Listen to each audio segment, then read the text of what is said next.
Can you greet the person beside you and say thank you for coming? Thank you for coming. Okay. Um, I will not be giving a long speech. I'm tasked just to give our thanksgiving in behalf of the entire Abraham family.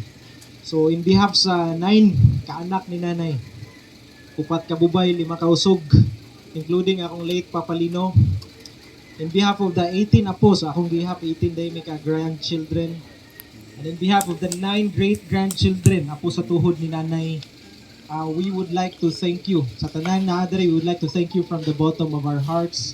Salamat sa pagahin ninyong oras. Salamat. Ang uban nag-leave, ang uban nigahin jud og. Salamat sa inyong presensya. Ni biyahe ang uban, ni book of ticket, some of my pinsan and family. Ang uban sa amo wala po dire, pero thank you sa tanan even sa katong nag-struggle si nanay, sa tanang nitabang, sa tanang ni contribute sa pagtabang kananay sa sahaya, and even karon sa paghatod.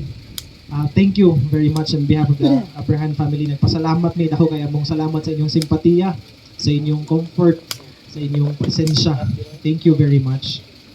And